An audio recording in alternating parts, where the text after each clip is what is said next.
Hello, welcome to the Farmyard Garden. My name is Claire and I thought in today's video we would do a plot tour. It's been a while since I've done one of these. I think it was early on in spring, so I thought it seems about right to do an early summer plot tour as well.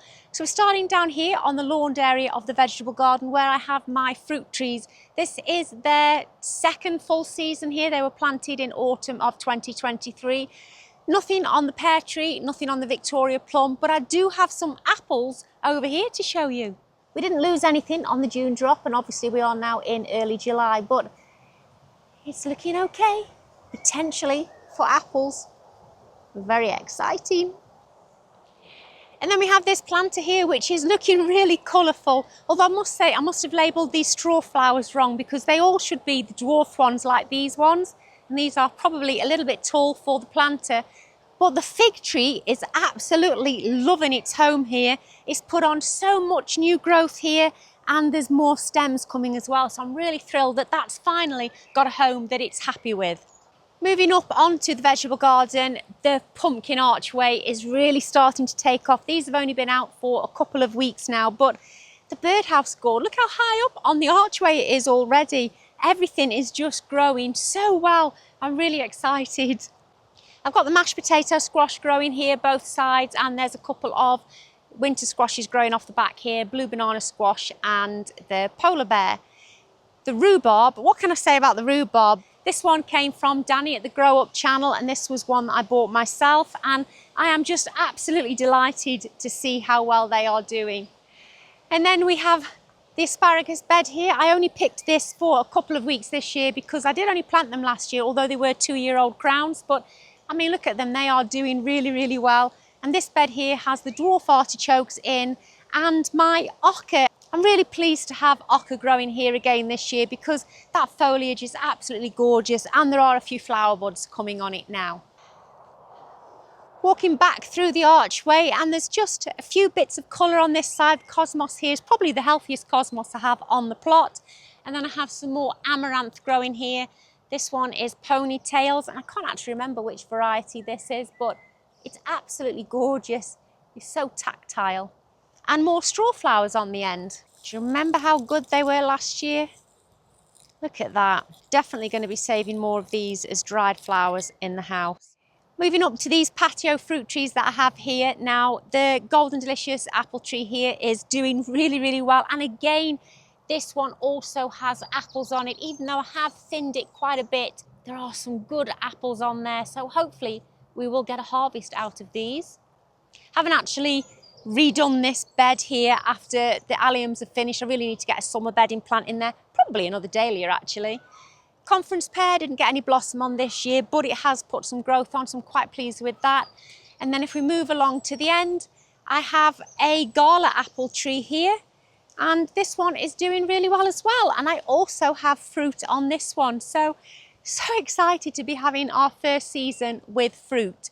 Let's head into the fruit cage. It's so exciting in here. Everything has burst well into life and there's fruit everywhere. But I do have a few problems in here that I'll show you as well. All of the blueberries here are really close to being ready to harvest. In fact, this one here on the end does have a couple of ripe blueberries on that I could pick. In fact, no time like the present. This is Hawk Blue Petite, so these are only teeny tiny blueberries. But, gorgeous. The aronia berry has settled in well and it's put on some growth. It's quite a striking structure here. These are the berries from Kerry, which we now know are boysenberries, and they are putting on some growth, so they seem to be quite happy there. Obviously, I'm going to have to come and tie them in again. Stay. Another bit of cosmos in the corner. This is the josterberry, which again, no fruit for this first year, but it is actually looking quite healthy. But I am really pleased with this grapevine. In a recent video, I showed you that it was suddenly starting to sprout into life. And look, there's some proper vines coming on it now. So I don't think it'll be long before I'll be having to make a structure to tie that in. And I'm hoping it really gets going next year. Currant bushes we've continued to harvest, and I am saving them so that I can make one big currant jam jar, hopefully. And then in this corner, we have the gooseberry, and they're not quite ripe, I don't think, yet, because they're still quite firm. But look at that, first gooseberries this year as well. Honeyberries looking okay there. They've finished cropping now. It was only a few that we had on there. And then that is a little cranberry in the corner. The strawberries are continuing to ripen really well, and they are so juicy. They're lovely. Absolutely loving having them. But I do have one problem in here, and I'm going to show you that now. And that's the cherry tree here. Now, they're almost ripe. I don't think they're quite there yet. These ones are darkening just nicely. But look, the leaves are dropping off. It is not looking very happy at all. It's well watered, so it's not that it doesn't have any water. I just don't know what's going on with it at all. So I'm a little bit worried about that because look at the cherries. I'm really excited and I'd love to have more next year. If I move up here to the actual beds now, remembering that these were my only beds up here last year, the 10 original beds. I've got some brassicas growing in this one here. They are not quite ready yet, but they won't be long. And then here is the bean structure that you saw me putting up in last week's video. I'm happy to report that so far, the pigeons have left them alone. So that's really good news. Moving back towards the next beds here now, and I can't not mention this sweet pea archway. I wish that you could smell it. It's absolutely divine. And just look how healthy they are. Constantly picking them, constantly podding them. And they are just absolutely, well, they're just magical, brilliant. I have celeriac growing in this bed. There's gladioli on the edges of the bed. And this is my Swede bed here next to me. And I have quite a lot of sunflowers growing up the sides of the bed. So we're going to get a really good display of sunflowers shortly. Moving back towards the beds here now. Again, you saw me planting up in this bed last week. I don't have any beetroot germinated yet, but the cabbages are doing okay. And then I still have a few more Romanesco here, and there's a few kohlrabi dotted in on the edges as well to fill those spaces. This bed back here, these are my Charlotte potatoes. It won't be long before they're ready. Lots of self-seeded nasturtiums here and some really tall sunflowers here. Can't wait to see these flowering. And then I have my dwarf French beans here, which aren't looking overly healthy, it has to be said. And then these are my main crop, Sarpo Mira potatoes. This bed here is the only bed that I have any spare space with at the moment until the potatoes have been harvested. But I do have some yin yang beans that are almost ready to go out in the greenhouse, and they're probably going to end up going here. And this structure here is the alderman peas. Look at them. So many pods coming on here now. I can't wait for the alderman peas. It looks amazing growing up that obelisk, doesn't it? I'm really pleased with that. Moving across the path now to the sweet corn bed, and look at it. I keep thinking about Ali from my rusty garden that always says it needs to be knee-high by July the 4th to get a reliable crop of sweet corn. And well, it is definitely higher than knee-high, and it is only just past the 4th of July. Now, I didn't sow these, I did buy these as starts because my first 2 attempts at sowing them failed. But either way, I'm still delighted because I am still growing them. The leek flowers that I've been leaving, well, the first one has flowered. This is the Northern Light. I'm going to need to put some bags over these soon to make sure that I do save the seeds though. But I'm really pleased with how they're doing. Moving up to the top 10 new beds that we have on the extension this year. And the peas here, you saw me direct sowing these in here not long ago, and 1 or 2 have started to germinate. So hopefully in the next couple of weeks, we're going to see masses of green in here again and more peas to pod.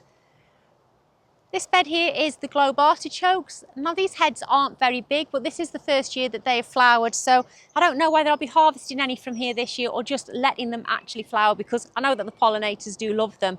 But I'm absolutely loving the structure, and it's doing exactly what I wanted it to do, which was hide that quite ugly post in the corner. Got another sweet pea archway going here. These are not doing quite so well over here, but they are starting to get going now.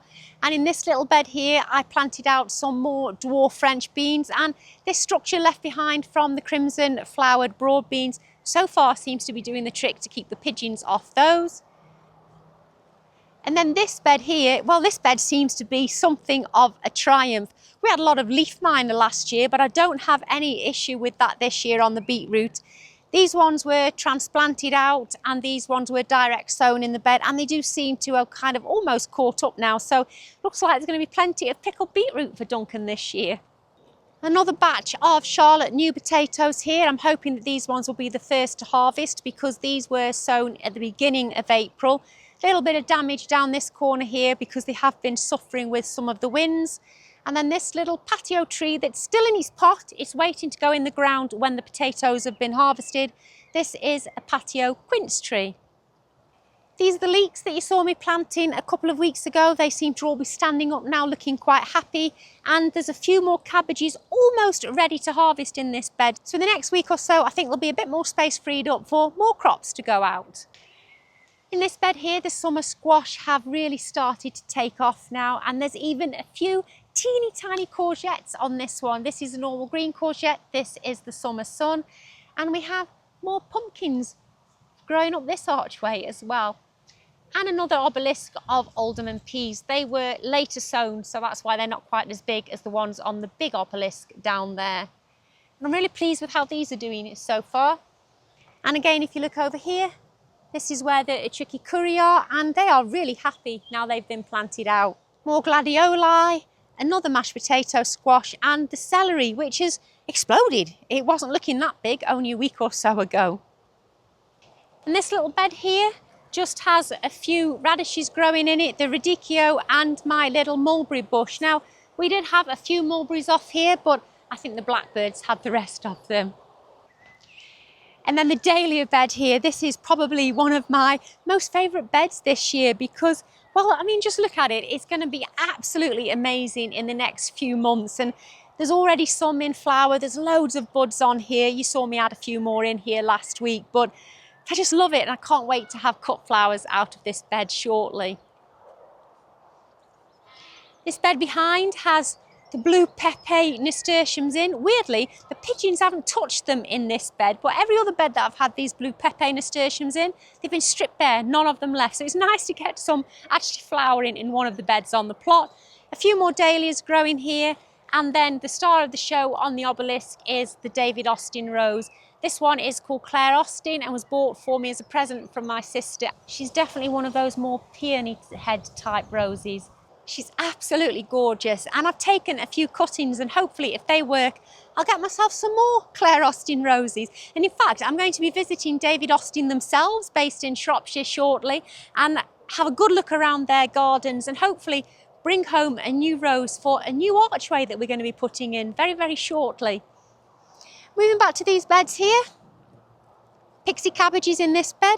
They're not as small as I thought they were going to be. They are starting to heart up now, but they look really, really healthy. I've got a few red baron sets of onions in there, and on this side I have the stir-on sets, and they're almost ready to harvest now. The shallots clearly needed to be harvested, so I need to get on board with doing that. Coming back here, these are the calabash cabbages. Clearly they needed to be in bigger beds than this. And I have some more of those lettuces that have bolted, and to be honest, I know they need digging up, but after the grimness of pulling up those last lettuces, I just can't face them right now. Now this bed here is another bed that's behaved quite weirdly for me this year. What I've put in here hasn't done very well at all. In fact, the elephant garlic that I purchased from the garden centre that seemed a real good bargain to have bought them has not amounted to anything at all. In fact, it's all rotted off and died. And only a couple of the onions have grown. I mean, there's one there that looks magnificent, but the rest of them have really failed to do anything in here. So I'm not quite sure what's going on with this bed, but I'll plant something else in here shortly when these are out and see what happens then. And then behind me here we have what is going to be my raspberry hedge. There's quite a few raspberries coming on some of these bushes. Not all of them transplanted happily. I was told at the garden centre that I could prize them apart because there was 3 in each pot, but clearly that was not the thing to do because the ones here that I did pull apart have actually not taken. And then we have the goji berry on the end, which is making a bid for freedom. I need to get on board with some strimming and weeding down this edge here, although we are actually digging this back to put the rabbit netting up because we still haven't replaced that from when we did the plot extension.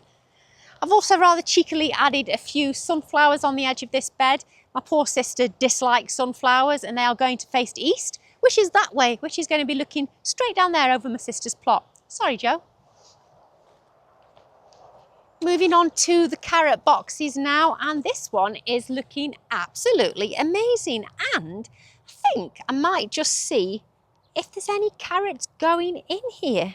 Let's have a pull, because I didn't thin these properly. Oh no, look. This is what happens when you don't thin your carrots. I need to go through and thin them, don't I? Look at that tiny baby, and yet look here. But, oh, that's better. Look how straight it is. I've given myself another job now, haven't I? I need to go through and thin these carrots so that I get some decent ones. Well, that one, it's only little, but look how straight it is. Brilliant. Now, it's not the same story in this carrot box here. I've sown this a couple of times now, and I have really patchy germination in this box. In fact, I need to sow another row again here because they're just not coming up. Not quite sure what I'm doing wrong here, but anyway, we do have a few and the slugs have left them alone. I guess that is the main thing. This little bed here has my radishes in and the root parsley or Hamburg parsley, and I've been really struggling to keep on top of these radishes. I don't know why I sowed quite so many of them because it's only me that likes radishes, but just look at the size of them. Oh, I nearly broke it. Oh, I've never seen radishes that big in my life. Now, I don't actually know what variety this is. It was just in a mixed packet of seeds, but these aren't going really woody as they've gotten bigger, so it's still really rather edible. But it's more like a beetroot than a radish, isn't it? Enormous. It's ridiculous. And then this box here on the end is the parsnip box. These are the gladiators that were the first ones that were sown and came up quite well. And these are the second sowing of the gladiator parsnips. And then obviously I can't not mention the pollinator highway.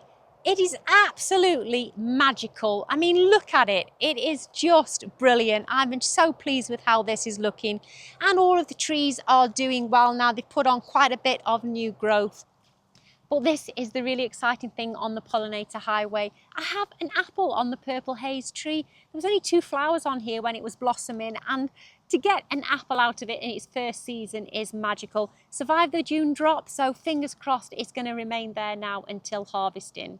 Moving into the polytunnel now, and I just love opening those doors, seeing all of the marigolds, and well, the size of the tomatoes already. They are doing so much better than they were doing last year.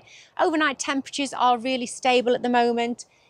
13 degrees in here last night, it was 16 degrees the night before, and that seems to be perfect for them. Quite a bit of breeze in the day at the moment as well, so even though it's getting quite hot in here, we recorded a maximum temperature today of 38. They seem to be handling that much better than they were last year. I have been feeding them with CalMag though as well, which I think has definitely helped with the leaf curl issues that I was suffering from last year. Moving around to the other side of the polytunnel, and well, can't fail but notice the loofah, which has looked a little bit ropey. There's still some rather pale looking leaves, but again, I think this is enjoying the warmer temperatures in here now. These ones were already set in the house, but we have got some more loofahs that have been pollinated. There's another one here as well. So looks like the loofah harvest is going to happen this year too.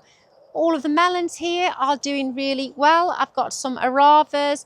These are watermelons, and then these are my cucumbers. Not harvested any cucumbers yet, but there are flowers on them, so it won't be long.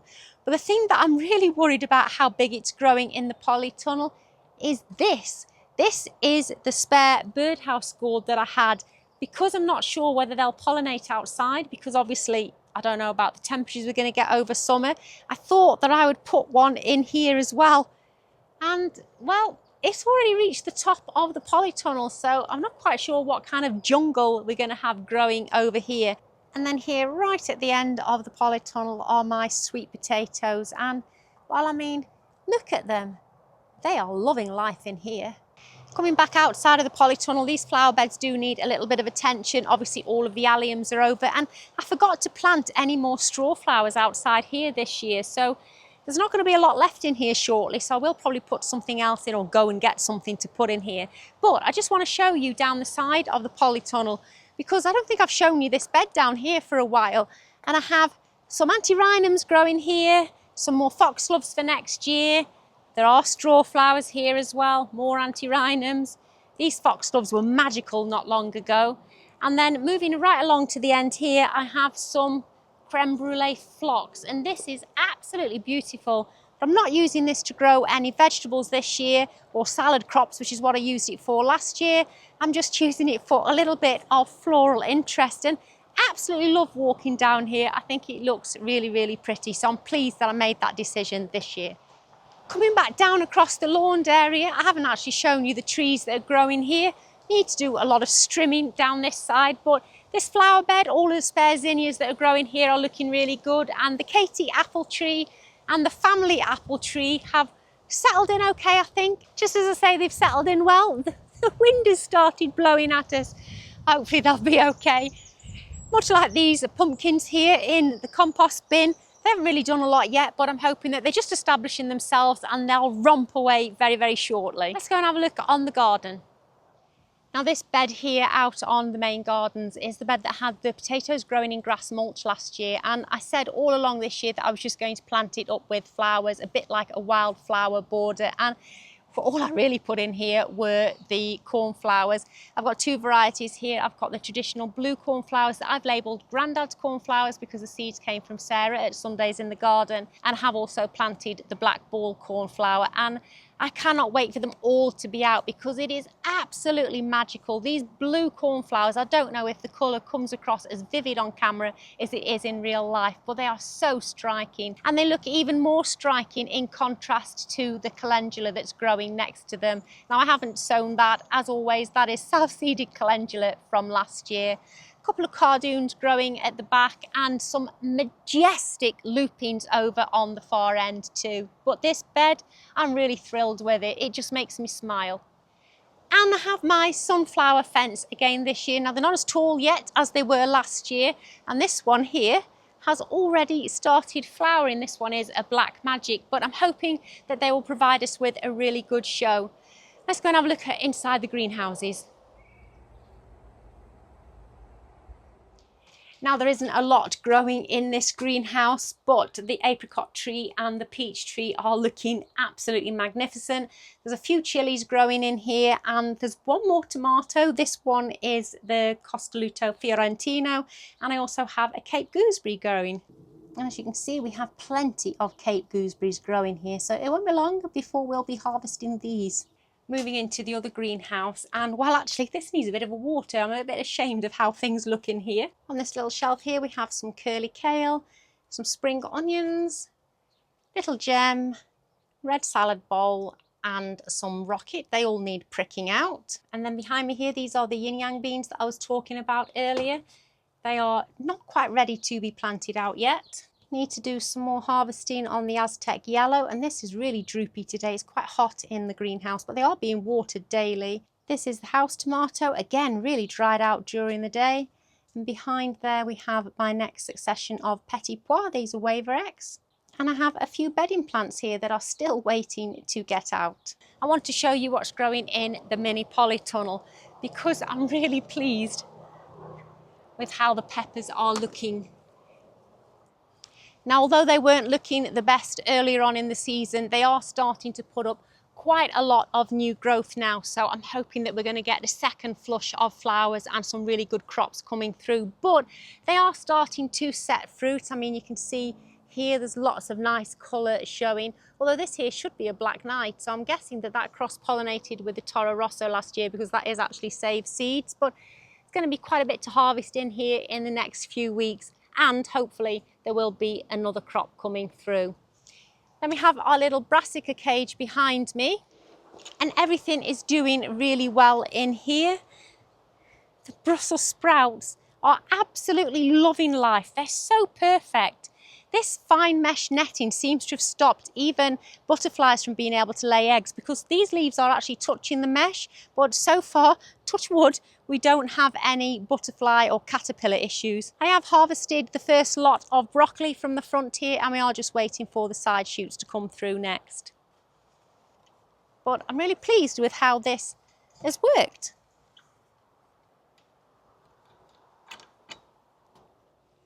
Moving on to our brand new orchard where Rover the Antspot genie is actually hard at work while I speak.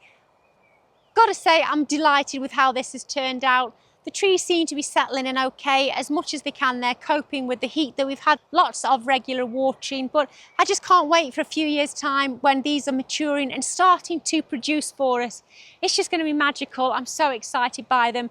But the final tree in the orchard has been planted since you've last seen it, and that is over here right on the end, and it's a big tree. This is a persimmon tree, and really looking forward to this. I mean, you might know them as Sharon fruit because that's the other name that they're known as, but what a good specimen of tree that is. I'm really delighted with that. So that's the end of the plot tour. Thank you for watching, and I'll catch you in the next video. Look after yourselves. Bye.